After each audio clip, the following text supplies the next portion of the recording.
வணக்கம் மக்களே, மிஸ்டர் கிடவன் சேனலுக்கு உங்க எல்லாரும் வரவேற்கிறேன். இதுவரைக்கும் நம்ம சேனல்ல வந்து ஜியோ பாலிடிக்ஸ் பத்தி தான் பேசியிருக்கோம். இதுவரைக்கும் நம்ம ரீஜியனல் பாலிடிக்ஸ் பேசினதே இல்லை.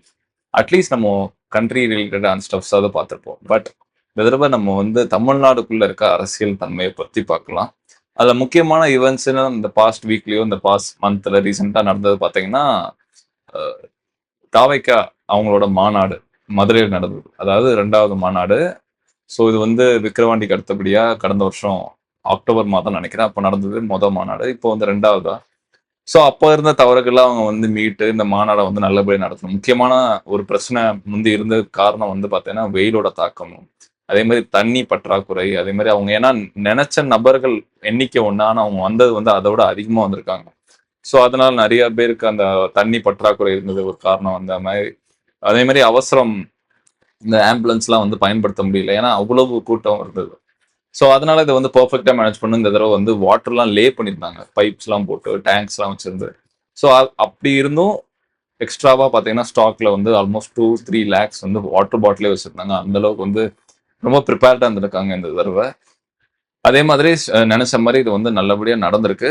நிறைய தவறுகள் நடந்திருக்கு. நிறைய குளறுபடிகள், நிறைய ஒரு சில மைனர் மிஸ்டேக். ஏன்னா ஒரு கிட்டத்தட்ட இது பார்த்தீங்கன்னா, ஒரு சிட்டியோட பாப்புலேஷன்ங்க. 5,00,000ங்கிறது ஒரு மினி சிட்டி. 2 லேக்ஸ்ங்கிறாங்க. பட் எக்ஸாக்ட் நம்பர் தெரியாது. நம்ம 2னே வச்சுப்போம். 2னே வச்சா கூட இது வந்து ஒரு ஒரு டியர் 3 இல்ல டியர் 4 சிட்டி உள்ள ஒரு பாப்புலேஷன் இருக்கும். அந்த அளவுக்கு வந்து ஒரு பெரிய நம்பர். இது வந்து ஒரு 506 ஏக்கர்ல வந்து கூடுறாங்க. குறிப்பிட்ட ஒரு 3 மணி நேரத்துல இருந்து, இல்ல ஒரு 6 மணி நேரமோ, இல்ல 12 மணி நேரமோ கூடுறாங்கன்னா, அங்க வந்து நிறைய ஆ பிரச்சனைகள் வந்து எதிர்பார்க்க முடியும். ஒரு சிட்டிக்குள்ள என்ன நடக்கும்? ஜென்ரலா பார்த்தீங்கன்னா வந்து, நிறைய ஒரு குற்ற சம்பவங்கள் நடக்கும். நிறைய நல்லது நடக்கும். இந்த மாரி ஒரு ஏன்னா அவ்வளோ பெரிய பாப்புலேஷன்ங்க. யார் எப்படி இருப்பாங்கன்னு சொல்ல முடியாது.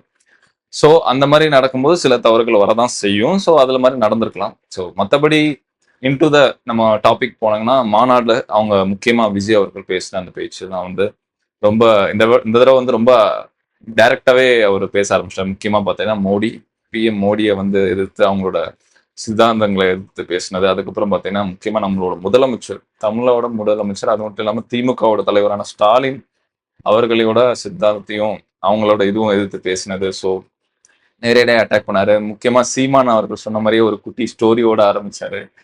அந்த குட்டி ஸ்டோரி அதுக்கப்புறம் பார்த்தீங்கன்னா, நிறைய எல்லாமே பிளாக்லாஷ் பண்ணியிருக்காரு. முக்கியமா எம்ஜிஆர் அவர்கள் சொல்லியிருக்காரு. 67 அப்புறம் 77 தேர்தல் வந்து ரிப்பீட் ஆகும். ஹிஸ்டரி ரிப்பீட்ஸ் அந்த அதையும் மேற்கோள் காட்டி எம்ஜிஆரோட வழியில இருந்து வந்தவன். அதே மாதிரி விஜயகாந்த் அவர்கள் இந்த மாதிரி நிறைய முக்கியமான நபர்களை வந்து கோட் பண்ணியிருக்காரு இந்த மாநாடோட ஸ்பீச். மொத்தமே இந்த ஹாஃப் அன் அவர் ஸ்பீச்ல. ஸோ அடுத்தபடியே இதுக்கு பார்த்தீங்கன்னா ஒரு பேக்லாஷ் வந்து நிச்சயமா வரும். எல்லாத்துக்கும் வந்து ஒரு ஆப்போசிட் ரியாக்ஷன் இருக்கிற மாதிரி ஏடிஎம்கே எடப்பாடி பழனிசாமி அவர் வந்து பார்த்தீங்கன்னா ஒரு பெரிய பேக்லாஷ் கொடுத்துருக்காரு. எல்லாம் வந்து கொஞ்ச நேரத்துல வந்து வந்து பெரிய ஆளாகணும்னு எதிர்பார்க்குறாங்க. நான்லாம் வந்து 51 வருஷமா இந்த அரசியல்ல இருந்திருக்கேன். பட் சில பேர் வந்து நிறைய உழைப்ப இல்லாம வந்து நேரடியா மேல வரணும்னு எதிர்பார்க்குறாங்கிறத வந்து அவர் பதிவு பண்ணியிருக்காரு. அடுத்தபடியே அவங்கவுங்க கண்டனத்துக்குள்ள வந்து தெரிவிச்சாங்க. ஸ்டாலினா இருக்கட்டும், அதே மாதிரி அண்ணாமலை அவர்களா இருக்கட்டும், அதே மாதிரி தமிழிசை இந்த மாதிரி நிறைய அரசியல் தலைவர்கள் வந்து இந்த அவர் சொன்ன சில கருத்துக்களுக்கு வந்து கண்டனம் தெரிவிச்சிருக்காங்க.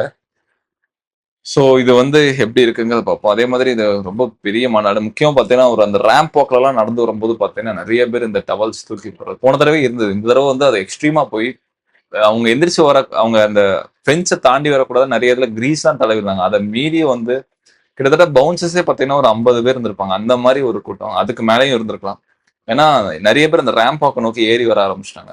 ஏன்னா, அது ஒரு பெரிய பெரிய ஹியூஜ் மாநாடு. இத வந்து நம்ம நம்பர்ஸ் வந்து நம்ம ஒண்ணுமே சொல்ல முடியாது. இது உண்மையான நம்பர்ஸ். இது வந்து எல்லாரோட கண்ண வந்து ஈர்த்திருக்கும் நிச்சயமா. ஏன்னா, அவ்வளோ பெரிய நம்பர் இது. ஸோ, அதே மாதிரி இது நெனச்ச மாரி கரெக்ட்டாவும் முடிஞ்சிருக்கு. ஸோ பார்ப்போம் இதோட தாக்கம் எப்படி இருக்குங்கிறத நம்ம 26ல தான் வந்து வெயிட் பண்ணணும். ஏன்னா, அது எல்லாமே கவுண்ட்ஸ். அந்த பாலிடிக்ஸ்ல வந்து சின்ன சின்ன விஷயங்களும் அது வந்து அந்த ரிசல்ட்ஸ நோக்கி அது வந்து தாக்கம் ஏற்படுத்தும். நல்ல விதமாவும் சரி, கெட்ட விதமாவும் சரி. ஸோ அவ்வளோதான் கைஸ் இந்த வீடியோ. அது மட்டும் இல்லாம இந்த தடவ நான் வந்து நெறைய ரீஜினல் பாலிடிக்ஸும் நான் பேசுறேன். ஜியோ பாலிடிக்ஸ் இருக்கும். ஸோ இது மாரி உங்களுக்கு ஏதாவது தெரிஞ்சுக்கணும், இல்லைன்னா ஏதாவது ஏதாவது நீங்களே விருப்பப்படுறீங்கன்னா நிச்சயமா கமெண்ட் செக்ஷன்ல குடுங்க. நானே அத பத்தி பேசுறேன். சப்ஸ்கிரைப் பண்ணுங்க, லைக் பண்ணுங்க.